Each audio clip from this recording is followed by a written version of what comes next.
Capítulo 6. Jonathan Edwards, o grande avivalista, 1703 a 1758. Há 2 séculos o mundo fala do famoso sermão Pecadores nas mãos de um Deus irado, e dos ouvintes que se agarravam aos bancos pensando que iam cair no fogo eterno.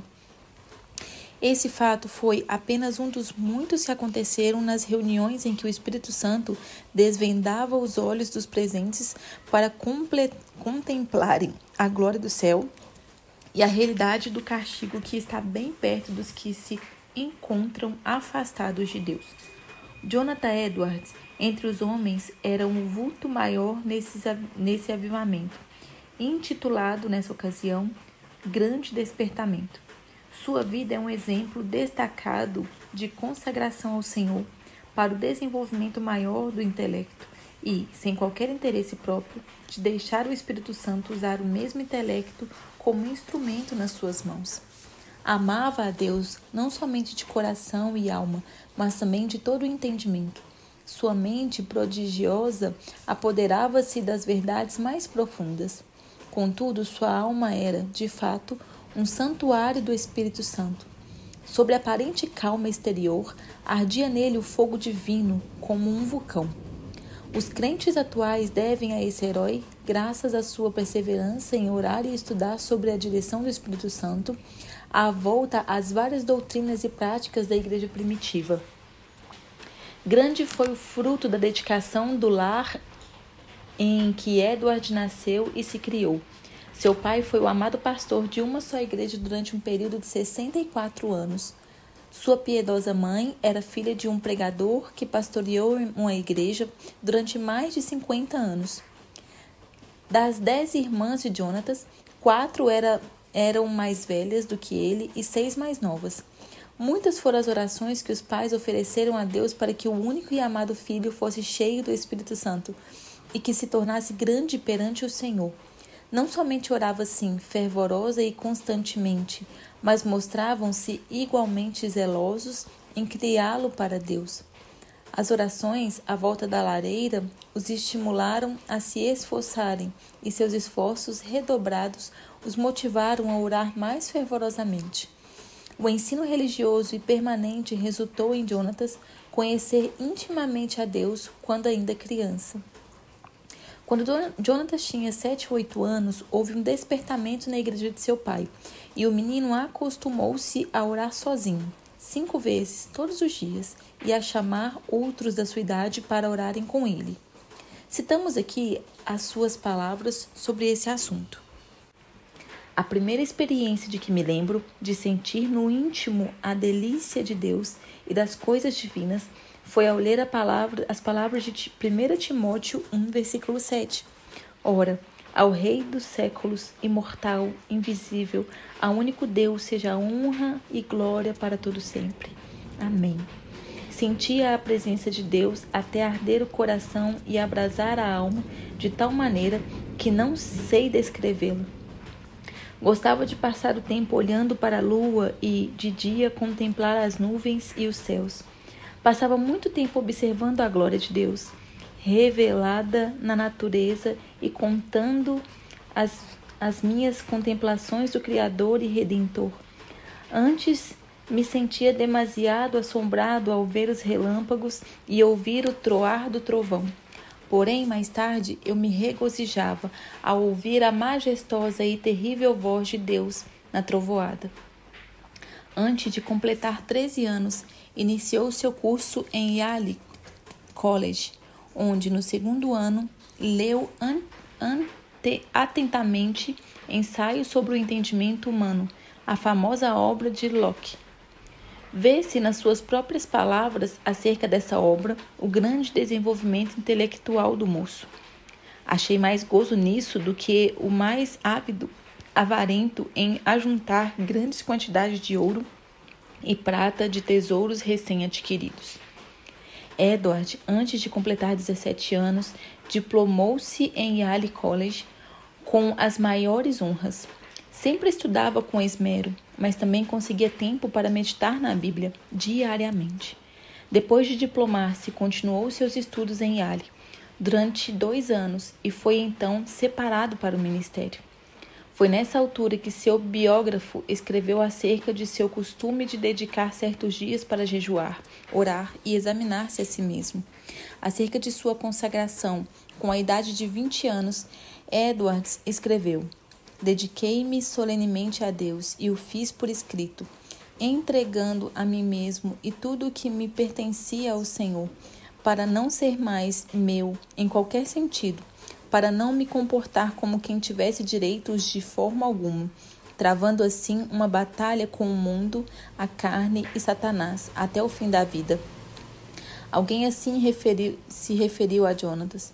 Sua constante e solene comunhão com Deus em secreto fazia com que o rosto dele brilhasse perante o próximo, e sua aparência, semblante, palavras e todo o seu comportamento eram acompanhados de seriedade, gravidade e solenidade. Aos 24 anos, casou-se com Sarah Pierrepont, filha de um pastor, e desse enlace nasceram, como na família do pai de Edward, 11 filhos. Por ocasião do grande despertamento, ao lado de Jonatas Edward, estava o nome de Sarah Edward, sua fiel esposa e ajudadora em tudo. Tal qual seu marido, ela nos serve como exemplo de rara intelectualidade. Profundamente estudiosa, inteiramente entregue ao serviço de Deus, ela era conhecida por sua santa dedicação ao lar, pelo modo de criar seus filhos e pela economia que praticava, movida pelas palavras de Cristo, para que nada se perca. Mas antes de tudo, tanto ela como seu marido eram conhecidos por por suas experiências com a oração. Faz-se menção destacada de um período de 3 anos, especialmente durante o qual, apesar de gozar da perfeita saúde, ficava repetidas vezes sem força por causa das revelações do céu. A sua vida inteira foi de intenso gozo no Senhor. Jonathan Edward costumava passar 13 horas todos os dias estudando e orando. Sua esposa também o acompanhava na oração, diariamente. Depois da última refeição, ele deixava toda lida a fim de passar 1 hora com a família. Mais que doutrinas, a igreja havia esquecido e que Edward começou a ensinar e a observar de novo com manifestações tão sublimes? Basta uma leitura superficial para descobrir que a doutrina a qual deu mais ênfase foi a do novo nascimento, apresentando-a como uma experiência certa e definida, em contraste com a ideia da Igreja Romana e de várias denominações. O evento que marcou o começo do grande despertamento foi uma série de sermões feitos por Edward sobre a doutrina da justificação pela fé, que fez os ouvintes sentirem a verdade das Escrituras. O foco de seus sermões era de que toda boca ficará fechada no dia do juízo e que não há coisa alguma que, por um momento, evite que o pecador caia no inferno, senão o bel prazer de Deus. É impossível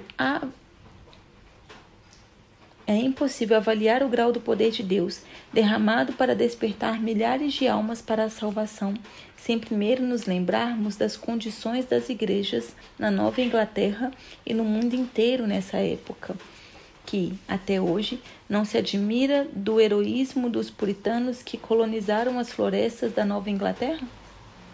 Quem até hoje não se admira disso?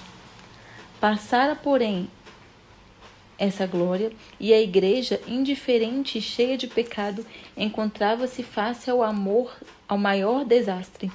Parecia que Deus não queria abençoar as obras dos puritanos, obra que existiu unicamente para sua glória. Por isso, no mesmo grau em que havia coragem e ardor entre os pioneiros, houve entre seus filhos perplexidade e confusão. Se não pudessem alcançar de novo a espiritualidade, só lhes restava esperar o juízo dos céus. O famoso sermão de Edward, Pecadores nas mãos de um Deus irado, merece menção especial. O povo, ao entrar para o culto, mostrava um espírito leviano e mesmo de desrespeito diante dos 5 pregadores que estavam presentes. Jonathan Edward foi escolhido para pregar. Era homem de 2 metros de altura, seu rosto tinha aspecto quase feminino e o corpo magro de jejuar e orar. Sem quaisquer gestos, encostado num braço sobre a tribuna, segurando o manuscrito na outra mão, falava com voz monótona. Discursou sobre o texto de Deuteronômio 32:35, ao tempo em que se resvalar o seu pé.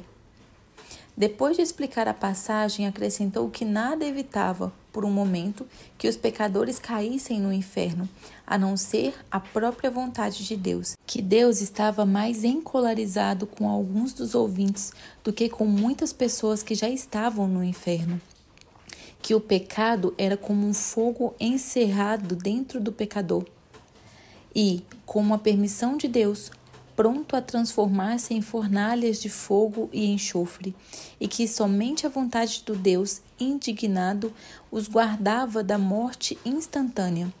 Prosseguiu então aplicando o texto ao auditório. E está o inferno com a boca aberta. Não existe coisa alguma sobre a qual vós vos possais firmar e segurar. Entre vós e o inferno existe apenas a atmosfera. Há atualmente nuvens negras da ira de Deus pairando sobre as vossas cabeças, predizendo tempestades espantosas, com grandes trovões.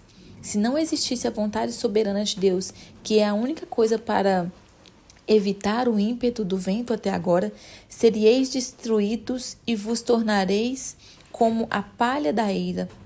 O Deus que vos segura na mão, sobre o abismo do inferno, mais ou menos como o homem segura uma aranha ou outro inseto nojento sobre o fogo durante um momento, para deixá-lo cair depois, está sendo provocado em extremo.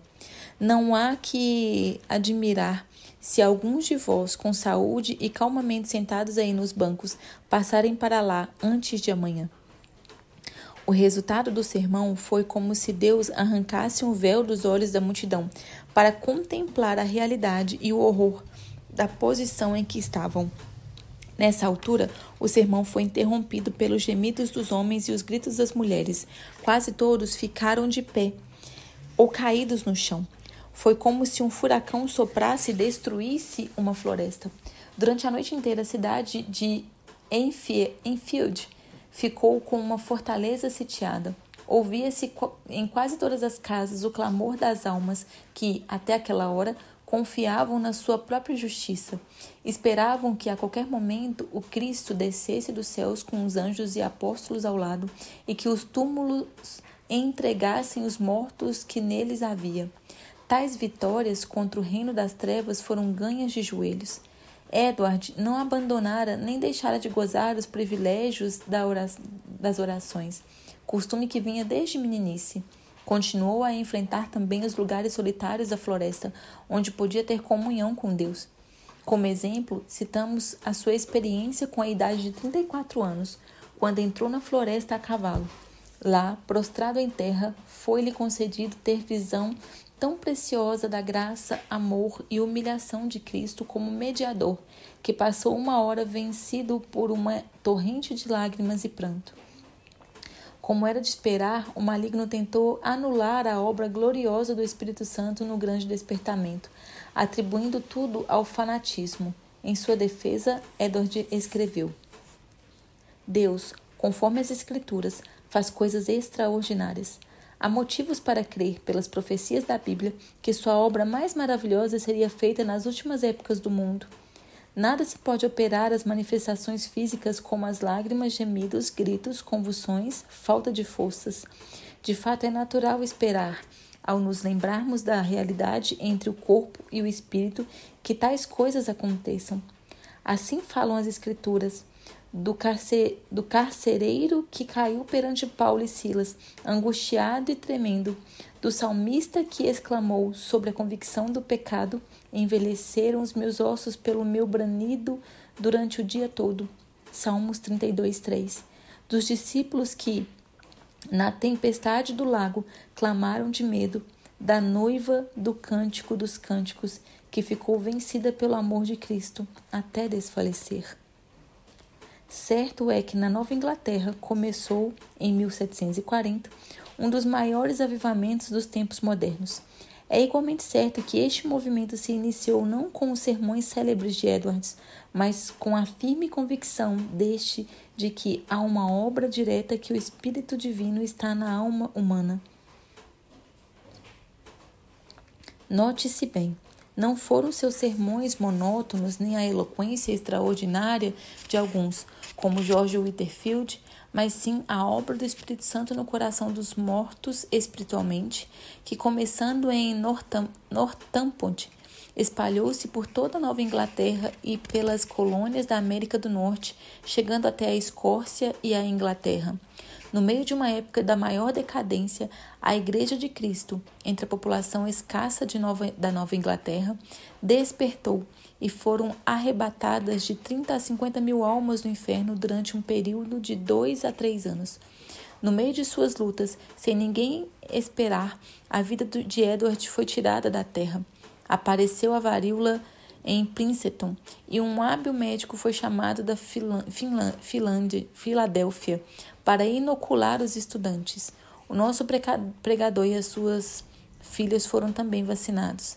Na febre que resultou, as forças de nosso herói diminuíram gradualmente até que um mês depois faleceu.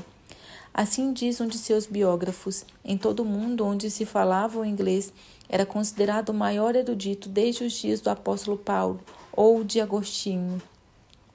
Para nós, a vida de Jonathan Edwards é uma das muitas provas de que Deus não quer que desprezemos as faculdades intelectuais que Ele nos concede, mas que desenvolvamos sob a direção do Espírito Santo e que as entreguemos desinteressadamente para o seu uso.